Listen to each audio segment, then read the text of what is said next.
오늘은 친백성이라고 하는 제목으로 같이 은혜를 나누려고 합니다. 이명직 목사님으로부터 우리에게 벌써 24번째 시간이네요. 제가 한 30시간 정도 예상을 했었는데 이제 6시간 정도 남았습니다만은 설교가 이명직 목사님 설교가 굉장히 많습니다. 오늘 설교 이 친백성이라고 하는 설교는 1935년도에 하신 설교예요. 그러니까 지금부터 몇 년도죠? 90 계산이 안 돼요. 여러분도 80 80 한 9년 그런가요? 네네. 그 정도 전에 설교하신 내용입니다. 그래서 그 설교 내용을 이렇게 보면 우리에게 경건하지 못한 행동을 지적하시면서 가지 말아야 될 곳 중에 하나가 극장이 나옵니다. 극장. 여러분 극장 가시면 안 됩니다. 이명직 목사님한테 걸리면 큰일 납니다. 그렇게 돼 있습니다. 근데 그 1935년도 당시에는 이 극장이 그리스도인들이 가서는 안 되는 곳이었고 저희가 신학교를 다닐 때도 극장 가는 것을 극히 싫어하는 교수님들이 계셨습니다.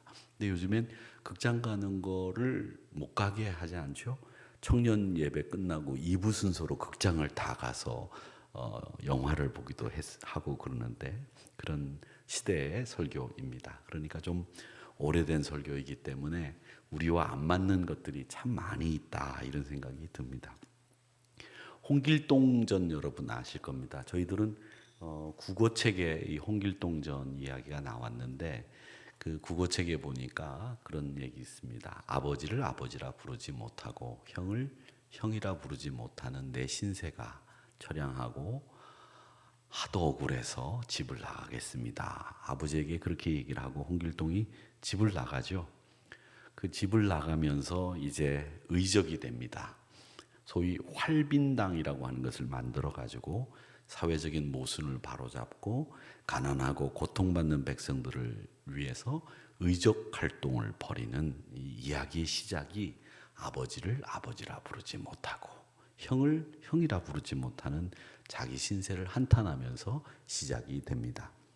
가족임에도 이 가족 구성원으로서 인정받지 못하는 서자 출신의 홍길동이 자신의 처지 때문에 제대로 인간구실 못하는 세상을 꼬집는 이야기가 홍길동전입니다.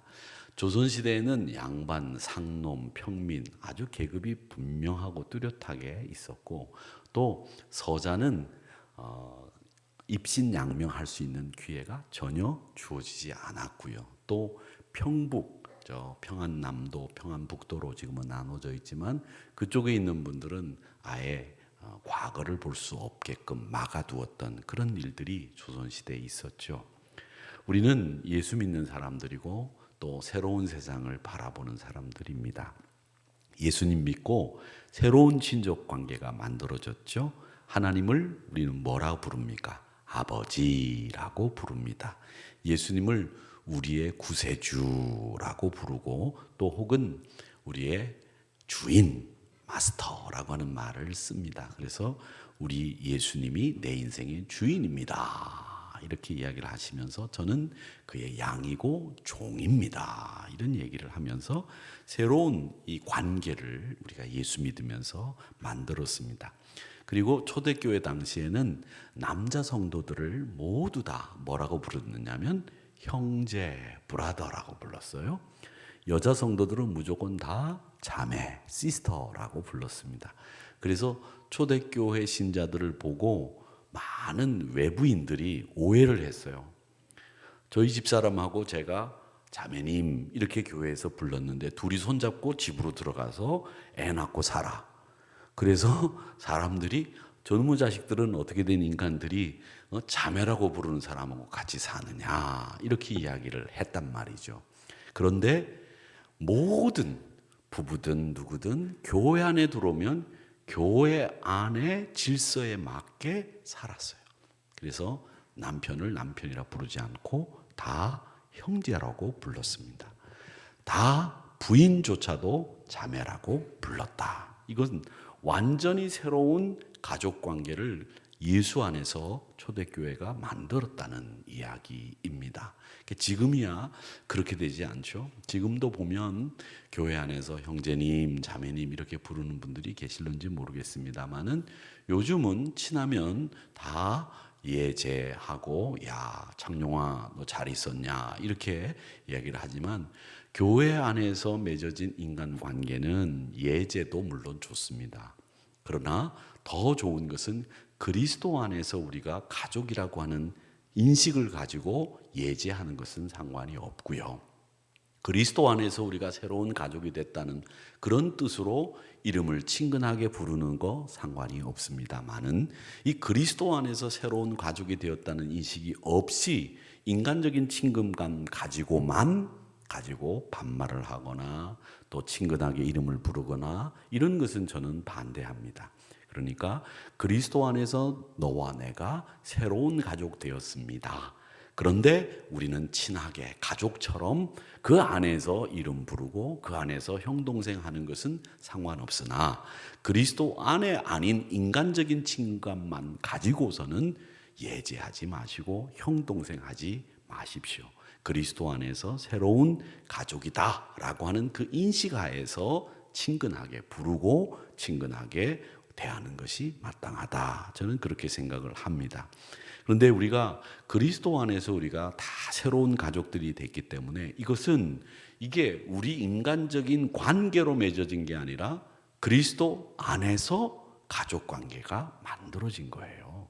그리스도 때문에 우리가 하나님을 아버지라 부를 수 있게 됐지 그리스도가 아니면 하나님을 아버지라 부를 수 있는 사람들이 우리는 아니에요. 그러니까 주 안에서 하나님을 아버지 이렇게 부르게 됐다고 하는 걸 여러분 꼭 기억하시고 주 안에서 친근하게 주 안에서 가족처럼 주 안에서 서로 사랑하며 사는 것이 마땅하다라는 것이죠. 그게 친백성이 지녀야 되는 가족 관계라고 하는 것입니다. 레위기 19장을 보면 이 예수 믿는 하나님의 백성들이 하나님 앞에서 어떻게 살아야 되는지 규례, 법도 이런 것들이 쫙 나와 있습니다. 근데 그 레위기 19장에 보면 성민, 하나님의 거룩한 백성들인 이 성민들은 안식일을 어떻게 지켜야 되는지, 또 부모에게 어떻게 효도해야 되는지, 예배는 화목제물은 어떻게 드려야 하는지, 또 그리고 이웃 관계를 어떻게 잘 맺어야 되는지가 이 레위기 19장에 쫙 기록이 되어 있어요. 근데 그 레위기 19장에 기록되어 있는 내용 중에 하나님의 성민으로서 하지 않아야 될 가장 중요한 게 뭐냐 하면 이방인의 풍습을 따르지 말라는 겁니다. 여러분, 이방인이 뭡니까? 우상 숭배하는 사람들, 하나님을 알지 못하는 사람들, 알기는 알아도 하나님을 섬기지 않는 사람들, 이런 사람들이 이방인이요. 그런 사람들이 가지고 있는 풍습들을 우리가 따라서는 안 된다라고 하는 말씀들이 쫙 기록이 되어 있습니다. 그러니까 우리 믿음의 사람들은 하나님의 성민, 거룩한 무리들이기 때문에 하나님을 잘 섬기는 일, 하나님 백성답게 사는 일, 이런 일에 유독 관심을 기울이셔야 되겠는데 오늘 목사님은 설교를 하시면서 우리에게 친백성에 대해서 말씀하고 있습니다. 요즘은 친백성이라는 말 잘 안 쓰죠. 친아들. 이런 말 우리는 어릴 때 많이 썼어요. 그게 친아들 맞아. 제가 어릴 때 너무 어른들이 많이 골렸어요. 저한테. 야, 너 아버지 엄마가 네 아버지 엄마 아니고 너 다리 밑에서 주워 왔어. 알아? 근데 저희 집에는 외가댁 식구들이 너무 많아가지고 저만 타켓을 놓고 저만 타겟이었어요. 그래서 제가 어릴 때 뭣도 모르고 막 뭐 먹고 있으면 나를 붙잡아 세워놓고 너 저기 있는 사람 네 엄마 아니니까 그리 알아라. 네 엄마는 저기 딴 데 있다. 그러니까 그리 알고 나중에 커서 네 엄마 찾아가라. 알았지? 아주 짓궂게 그랬어요. 그리고 난 뒤에 조금 더 크면 짓궂게 또 뭐 물어봤느냐. 니네 엄마가 좋냐 아빠가 좋냐. 아주 혼란스러웠어요. 저의 정신세계가 지금도 혼란한 게 있다면 그 어릴 때 받았던 충격이라고 생각하시면 됩니다. 그런데 여러분, 그게 말이 되는 얘기입니까? 말이 안 되죠. 근데 정말 그게 말이 안 되는 얘기인데도 어머님한테 혼이 나고 두들겨 맞고 난 뒤에 혼자 울고 난 뒤에 저녁에 가만히 생각해 보면 저 엄마는 분명히 우리 엄마 아니야. 그러니까 나를 저렇게 때리지. 이런 생각이 들 때가 진짜 있어요. 있단 말이죠. 그런데 그때 생각하는 게 난 친아들 아니구나. 주워왔구나. 나는 어디서 주워왔을까? 우리 엄마는 진짜 어디 있을까? 이런 생각을 한다는 거죠. 그 당시에는 제가 어릴 때는 친아들 아닌 거 이런 이야기들을 많이 했기 때문에 요즘은 친아들 이런 말 안 합니다. 근데 친아들이라는 말을 거기에 우리가 많이 썼기 때문에 예전에는 오늘 친백성이라고 하는 말을 하시고 있는데 오늘 목사님은 이런 얘기를 합니다. 성경에 보면 참 감람나무가 있고 돌 감람나무가 있다. 포도나무가 있고 머루나무가 있다. 이스라엘 하나님을 참 보배로 삼은 성민이 있는가 하면 하나님을 버리고 우상 숭배를 하는 로암미가 있다. 이렇게 이야기하셨습니다. 이 로암미라고 하는 말은 여러분 아시는 것처럼 로암미는 호세아 선지자가 고멜에게서 세 번째 낳은 아들이 로암미라는 이름의 아들인데 이 로암미라고 하는 자식은 어떤 이름을 뜻이냐면 내 백성 아니다 이런 말입니다. 내 아들 아니다 이런 말이에요. 더 이상 너는 내 자식 아니다 호적봐라 이 얘기예요. 그 얘기니까 얼마나 무서운 얘기입니까? 여러분들은 이 로암미라는 이름을 갖지 않기를 축원합니다. 우리가 로암미가 돼서는 안 됩니다. 우리는 하나님의 백성이 되었고 하나님의 백성으로서 살아야 되기 때문에 나는 로암미 안 된다 이런 생각을 하셔야 되겠는데 이 로암미라고 하는 이름이 주는 교훈은 뭐냐면 내가 하나님의 백성이 돼야 된다라는 교훈도 있겠지만 하나님의 백성이 아닌 사람이 내가 하나님의 백성이 안 되는 이유가 뭘까요? 그건 바로 뭐냐면 두 마음을 가지기 때문에 그렇습니다. 하나님을 섬기지 않고 우상을 섬기는 거죠. 근데 이스라엘 백성들이요 우상을 섬기면서 하나님을 버렸느냐? 아니에요. 이스라엘 백성들은 우상을 섬기면서 하나님 섬겼어요. 그거 정확히 아셔야 됩니다. 이스라엘 백성들은 유월절, 그 다음에 무교절, 오순절, 그 다음에 장막절 이 사절기에 하나님 전에 꼭 올랐어요. 그러면서도 몰록에게 아들 바치고 그러면서도 바알 섬기고 그러면서 그들이 섬기는 가나안에 있는 이방신이라는 신들은 다 섬기는 두 마음을 가지고 있었던 친구들이 누구냐? 이스라엘 사람들이라는 겁니다. 그러니까 이 로암미라고 하는 이 교훈이 우리에게 주는 것은 두 마음 갖지 말라는 겁니다. 예수 믿으면서 점집 다니고 예수 믿으면서 점 보고 예수 믿으면서 뭐 좋다는 거 하고 뭐 그런 거 있잖아요. 여러분 아시죠? 예? 예수 믿으면서 무슨 띠는 어떻고 말이죠. 뭘 어떻고. 예수 믿는 사람들이 분명하게 선을 긋고 신앙생활을 해야 되는데 이 선을 분명하게 안 그어요. 선을 분명하게 그어야 돼. 이제 개묘년이라고 하죠. 2023년이 토끼띠라고 하죠. 근데 그게 이제 내일 모레부터 시작이 되는 거예요. 엄격하게 이야기하면 이 띠해에 있어서는 음력정월부터 시작이 되는 거거든요. 그런데 우리가 그런 거 저는 이 얘기를 안 합니다. 왜? 우리하고는 상관없는 시비간지니까. 우리 예수 믿는 사람들이니까. 안 그렇습니까?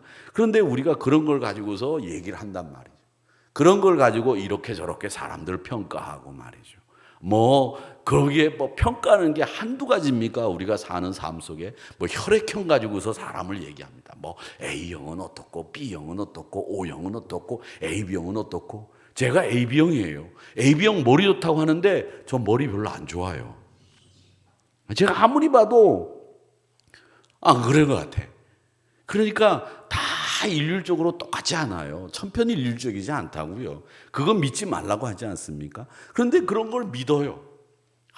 말이지 예수 믿는 사람이 이사 가는데 손 없는 날 이사 가야 된다 그래. 손이 없으면 어떻게 돼? 바보 되지. 여기 다 손이 있잖아. 그렇죠? 손 없는 날이 어디 있어요? 다 손 있는 날이지.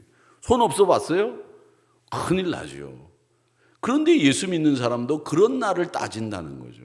여러분 비 안 오면 좋은 거예요. 이사하기 좋은 날. 안 그렇습니까? 비 안 오면 이사하면 돼요. 노는 날 이사하면 돼요. 그게 하나님이 우리에게 주신 좋은 날이에요. 그런 날을 가져야 되는데 예수 믿는 사람들이 예수 믿으면서 두 마음을 품는다는 거예요. 그래서 제가 가끔 보면 신문에 저도 이렇게 신문을 전 두 가지 신문을 보는데 이 신문을 이렇게 보면 종이 신문을 꼭 봅니다. 보면 거기에 이렇게 띠별로 오늘 뭐 다 딱 나와요. 56년생은 서쪽으로 가지 마라 말이지. 65년생은 말이지 오늘 사람을 만나는데 귀인 만난다. 그런 얘기 믿고 오늘 귀인 만난다. 그리고 목사 딱 만나. 아이 재수 없어. 그럼 되겠어요? 안 되죠. 여러분 그러니까 그런 거 믿지 마세요. 우리는 하나님 믿는 사람들이기 때문에 두 마음 품지 말라는 거예요. 이게 로암미라고 하는 말이 바로 그 말입니다. 두 마음 가지지 마라. 우리가 한 가지 원칙을 가지고 사는 것이고 한 가지 마음을 가지고 사는 거죠. 나라도 두 가지 마음을 가지면 나라가 망하는 거예요. 개인도 두 가지 마음을 가지면 패가 망신하는 거예요. 그러니까 항상 변함없이 충성스럽고 헌신적인 초지일관 변함없는 모습으로 신앙생활 해라. 이게 이 이명직 목사님이 우리에게 주는 로암미라고 하는 이름이 주는 교훈이다. 여러분 한 가지 마음을 가지시기를 축복합니다. 신앙은요 변함없는 모습이 좋습니다. 나쁜 모습은 변해야 되지만 좋은 모습은 변하지 않는 게 좋다. 그래서 로암미가 아닌 친백성이 되는 우리 한우리 성도님들이 되시기를 축원합니다. 자, 그러면 친백성이 되기 전에 이제 목사님은 이렇게 두 마음을 가지지 말라 설교를 하시면서 친백성이 되기 전의 상태, 친백성이 되고 난 뒤에 해야 될 일, 이 두 가지로 딱 나눠서 설교를 하셨는데 친백성이 되기 전의 모습을 이렇게 얘기합니다. 친백성이 되기 전 우리의 모습에 관하여서는 불경건했다. 그리고 세상의 정욕에 쌓여 살았다. 모든 불법이 우리에게 있었다. 그래서 우리를 친백성 삼아주시기 위해 구속해 주셨고 우리를 성결케 하셨다. 불경건이란 뭐냐? 하나님 없이 사는 거, 이게 경건하지 않은 거다. 하나님 알더라도 하나님과 소통하지 않고 기도하지 않는 신자 경건하지 않다. 세상의 정욕을 설명하면서 세상의 점술에 현혹되지 말아야 된다. 이렇게 얘기하셨습니다. 그러면서 목사님이 예를 들었는데 요즘에는 이제 그런 일이 없어요. 예전에는 집에 아들을 낳으면 집에 새끼줄에다가 숯, 고추 끼워가지고 걸어뒀어요. 전도사님들은 못 봤죠? 못 보셨죠? 우리 장로님들은 보셨죠? 옛날에 그랬어요. 아들을 낳으면 집에 새끼줄을 이렇게 들어간 입구 위에다가 걸어놓고 거기에 숯, 빨간 고추, 숯, 빨간 고추하고 쫙 걸어놔요. 그러면 지나가는 사람들이 보고 야, 이 집 아들 낳네 그랬다고요. 우리도 외손주지만 아들 낳았어요. 우리 딸이.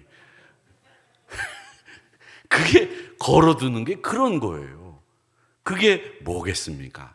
아마 그런 일들을 우리 옛날 선조부터 그런 일들을 자랑 삼아 또 혹은 뭐 다른 나쁜 일 생기지 말라고 그 아이의 앞날을 축복하기 위해서 하신 거겠죠. 그런데 문제는 1935년 목사님이 이 설교를 하실 때 교인들 중에서도 아들을 낳으면 집 앞에 집 문에 이런 걸 해놓는 사람이 있었던 모양이에요. 그래서 목사님이 교인들은 이런 일 하지 마라 이렇게 말씀을 하신 겁니다.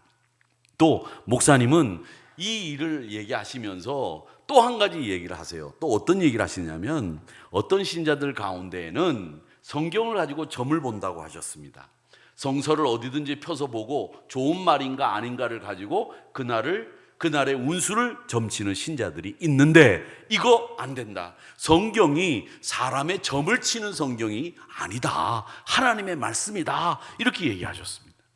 만약에 여러분 성경이 펴지는 대로 이야기를 한다고 하면 제가 언젠가 미국 드라마를 보다가 해드린 적이 있었는데 미국 드라마를 보니까 그런 드라마가 있더라고요. 어떤 여자가 남자하고 이제 서로 부부인데 이제 부인이 아이를 가졌어요.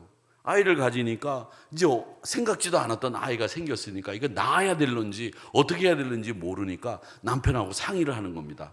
그러면서 남편에게 물어요. 여러분 어떻게 했으면 좋겠느냐고. 아이가 생겼으니 어떻게 했으면 좋겠냐고. 그랬더니 남편이 성경을 펴서 성경에서 나오는 말씀대로 하자, 그렇게 얘기를 합니다. 그러니까 여자도 그래도 교회를 다녔던 모양이죠. 미국 사람들이니까. 그러니까 그렇게 하자 그래갖고 성경을 딱 폈어요. 성경을 딱 피니까 뭐가 나오냐면 유다는 다말에게서 베레스와 세레를 낳고 베레스는 헤스론을 낳고 헤스론은 람은 낳고 람은 아비나답을 낳고 아미나답은 나손을 낳고, 이 말이 딱 뜨는 거예요. 그러니까 우리 낳자. 그리고 낳더라고요. 그게 바로 성경을 가지고 점을 치는 거예요. 하나님의 말씀을 듣는다는 거죠. 만약에 성경을 폈어요. 그런데 거기에 민수기 16장 같은 말씀이 펴졌다고 봅시다.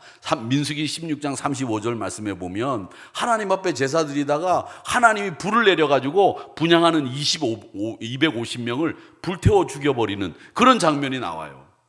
성경을 폈는데 그 말씀이 딱 떴다. 그러면 어떻게 될까? 아, 오늘 재수 없는 날이네. 이럴 거 아니에요. 또 성경을 딱 폈는데 여러분 아시는 신명기 28장 말씀이 탁 떴어요. 네가 하나님 여호와의 말씀을 청종하면 이 모든 복이 내게 임하며 내게 이르리니 성읍에서도 복을 받고 들에서도 복을 받고, 이 말씀이 딱 뜨면 어떻게 할 겁니까? 이야, 오늘 대박 났다, 이럴 겁니까? 그런데 1935년도에 이명직 목사님이 목회를 하실 때 이렇게 성경을 가지고 점을 치던 사람들이 있었다라는 거예요. 여러분 아침에 일어나서 말씀 묵상하다가 오늘은 어떤 말씀을 주실까 그러고 탁 펴가지고 보니까, 아, 너는 가서 마지막을 기다리라. 아이고 나 오늘 죽네. 이럴 겁니까? 아니죠. 그러니까 우리는 말씀을 가지고 하나님의 뜻을 분별해야지 자기의 운수를 가늠하는 이런 일에 이 말씀을 사용해서는 안 된다라고 하는 겁니다. 그러면서 목사님은 이렇게 세상 사람들의 풍습을 쫓지 말고 하나님 말씀을 가지고 자기 운수를 가늠한 일을 하지 말고 하나님의 뜻을 받아들이는 것이 친 백성이 해야 될 일이다 라고 말씀을 하셨습니다. 자, 그러면서 친백성의 모습을 말씀하시고 있는데 그 친백성들은 어떤 모습을 가지고 있느냐라고 얘기를 하시면서 친백성에게 제일 중요한 것은 뭐냐? 근신이다 말씀하셨습니다. 근신을 위해서 우리가 두 가지를 잘 제어해야 되는데 하나가 말입니다. 말. 그리고 또 하나가 우리의 행동입니다. 그러니까 예수 믿는 사람들이 항상 친백성으로서 하나님을 따르는 사람답게 살아야 되기 위해서는 근신하는 데 제일 중요한 게 말과 행동이다. 물론 이게 다겠죠. 그런데 이 말 중에서도 어떤 말, 이 어떤 말을 제일 조심해야 되느냐, 근신해야 되느냐, 이명직 목사님은 이런 얘기 하셨습니다. 원망하는 말 하지 마라. 이스라엘 백성들이 출애굽을 해서 가나안까지 가기까지 광야 40년 생활하면서 제일 많이 한 말이 뭐냐? 원망하는 말이었다는 거예요. 여러분, 세상의 말 중에서 제일 나쁜 말이 뭐냐면 원망하는 겁니다. 야, 내가 누구 때문에 이렇게 됐다. 이 책임 없는 태도죠. 그리고 남한테 다 책임을 전가하는 이런 말은 이 이스라엘 백성들이 광야에서 했던 말과 똑같다는 거예요. 그렇기 때문에 우리 믿음의 사람들은 이 불신앙의 언어 중에 제일 대표적인 언어가 뭐냐? 원망하는 말이니 원망하는 말 하지 마라. 이스라엘 백성들이 하나님 앞에서 모세에게 이 원망하는 말을 쏟아내서 이 원망하는 말 때문에 1세대가 광야에서 죽었다는 거예요. 이 원망하는 말은요, 소망이 없는 사람들이 하는 말입니다. 그리고 핍절한 사람들, 모든 게 부족하고 모든 게 안 되는 사람들이 하는 말이 뭐냐? 원망하는 말을 하는 거예요. 자기가 능력이 있으면 누가 나한테 잘못했다고 하더라도 그걸 극복하고 이겨내죠. 그런데 그걸 못하니까 남 탓하는 거예요. 그러니까 여러분, 불신앙의 언어 중에 제일 나쁜 말이 원망이니 우리는 근신하되 원망하는 말을 내 입에 담지 말자. 이게 이명직 목사님이 우리 그리스도인들에게 친백성이 된 근신하는 사람들이 해야 될 일 중에 원망하는 말 하지 마라, 이 말씀을 하셨습니다. 부모를 원망하는 사람은요, 나중에 자식을 원망하는 부모가 됩니다. 그렇기 때문에 원망하지 마세요. 원망하지 말고 감사하고 항상 늘 내가 족한 줄 알고 여기면서 사는 것이 우리 그리스도인들이 근신해야 될 말이다. 이걸 얘기하셨습니다. 그 다음에 이 행동을 조심하라고 했는데, 이 행동이라고 하는 것은 뭐냐? 이 행동이라고 하는 것은요, 선한 행동을 해야 된다라고 말씀을 하셨습니다. 그러기에 여러분, 이 혀의 권세가 있어요. 말의 권세가 있단 말이죠. 그러니까 이 말의 권세를 꼭 믿으세요. 여러분, 이 자녀들에게 제가 여러분들 축복하라고 하잖아요. 축복하라고 하는 이 말이, 부모의 말이 자식에게 권세 있는 말이 된다니까요. 그러니까 목사의 축복도 중요하고요, 부모의 축복이 더 중요하고 자주 할 수 있는 축복이잖아요. 명절 때 자녀들 마음껏 축복해 주시기를 바랍니다. 그리고 그 자녀의 삶을 위해서 여러분들이 축복을 빌어주고 축복의 말을 많이 쏟아내세요. 그게 여러분이 마음속에 가지고 있는 바람을 쏟아내는 건데, 그 말이 권세가 있다니까요. 그러니까 꼭 여러분들은 집에 돌아가셔서 자녀들에게 때마다 축복의 언어를 구사하세요. 그래서 넌 잘 될 거다. 넌 정말 똑똑해. 그래야지. 야, 네가 하는 일이 그렇지 뭐. 네가 말이지, 니네 엄마 닮아가지고 머리가 나쁜 거 내가 알아봤다. 네가 뭘 잘하겠냐. 그러면서 자기 배우자까지 싸잡아가지고 원망하고 욕하고 말이. 그래가지고 직성이 풀립니까?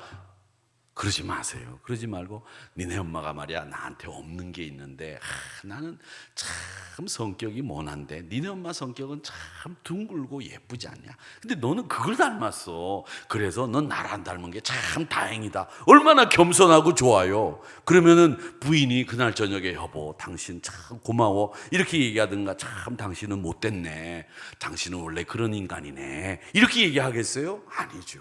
그러니까 여러분, 감사하는 말 많이 하시고, 말이라도 이제 눈치껏 좀 하시면서 사세요. 눈치껏. 왜 눈치도 없어요? 신앙이 없으면 눈치라도 있어야지. 안 그렇습니까? 수긍이 됩니까? 네, 그렇게 하시기 바랍니다. 그러니까 우리 자녀들에게 축복하세요. 꼭 축복하셔야 됩니다. 제가 한우리교회가 다음 세대가 잘 되고 우리 자녀가 잘 되는 교회가 되기를 위해서 늘 기도하는데, 여러분의 자녀가 잘 돼야 됩니다. 이게 큰 축복 중에 축복이에요. 여러분이 돈 버는 거, 여러분이 부자 되는 거 물론 좋아요. 그거보다 더 좋은 게 뭐냐? 여러분 자녀들이 여러분의 믿음을 계승하고 여러분의 자녀들이 잘 되는 게, 이게 여러분들에게 더 큰 축복인 줄로 믿습니다. 이게 하나님이 우리에게 주신 축복권인데, 여러분 말의 권세가 있다는 거 기억하시고 자녀들에게 마음껏 축복하시고, 특별히 이 명절 기간 동안에 자녀들을 위해서 정말 축복 많이 해주시기를 부탁드립니다. 자, 그 다음에 목사님은 친백성이 경건해야 된다고 했는데, 사람에게 경건하고 하나님 앞에 경건해야 된다고 말씀하셨어요. 근데 이 사람 앞에 경건한 것은 뭐냐? 사람 앞에 경건하는 것은 뭐냐면, 여러분, 이 사람 앞에 경건하는 것은 다른 게 아닙니다. 사람 앞에 경건하는 것은 항상 사람들에게 덕을 베푸는 거예요. 사람들에게 양보하는 거예요. 이게 경건한 삶이에요. 경건한 게 사람 앞에 경건하다고 목에 힘 빡 주고 할렐루야 이런다고 경건해지는 게 아니에요. 그게 경건하면 뭐합니까? 사람 앞에 뭐 있으면 그냥 아귀다침 하듯이 그냥 자기가 끝까지 이기려고 하고 앉으려고 하고 그냥 밟아서 누르려고 하고, 말로는 성경책 옆에 끼고 할렐루야 거룩한 척하면 그게 경건합니까? 여러분 그렇게 안 하셔도 할렐루야 이렇게 얘기하셔도 한 발짝 뒤로 양보하고 덕 쌓으면 그게 경건한 거예요. 그게 아시겠습니까? 그러니까 한 발짝씩 양보하시고 덕 쌓고 그렇게 경건하게 사람들 앞에 사시고, 하나님 앞에 경건한 건요, 어떤 게 하나님 앞에 경건하냐 한번 따라하세요. 대망의 주를 기다린다. 대망의 주를 기다린다. 그겁니다. 우리 주님 재림하실 그 주님을 대망의 주라고 부르고 그 주님을 기다리는 신앙생활 하는 거예요. 복스러운 소망과 우리의 크신 하나님 구주 예수 그리스도의 영광이 나타나심을 기다리게 하셨으니, 이 디도서 2장 13절의 말씀이 우리가 경건하게 사는 것을 가장 잘 표현한 말씀입니다. 그 경건은 뭐냐? 우리 주님 다시 오실 날을 기다리며 사는 사람이 경건한 사람이다. 이 말씀을 디도서 2장 13절에서 하시고 있는 겁니다. 여러분, 주님 다시 오십니다. 마라나타, 이 신앙의 주인공들이 여러분 다 되시기를 주님의 이름으로 축복합니다. 그래서 오늘 이 말씀을 다 이렇게 정리했습니다. 여러분, 하나님 앞에 경건하게 사시고 또 사람 앞에서 경건하게 사시되 근신하시고 말의 권세가 있다는 거 꼭 기억하시고 자녀들에게 큰 축복을 베풀어 주시는 우리 여러분들 모두가 되셔서 친백성이 되는 참된 진리의 말씀을 전하면서 살아가시고 친백성으로서 승리하며 살아가시는 우리 한우리 성도님들이 다 되시기를 주님의 이름으로 축원합니다.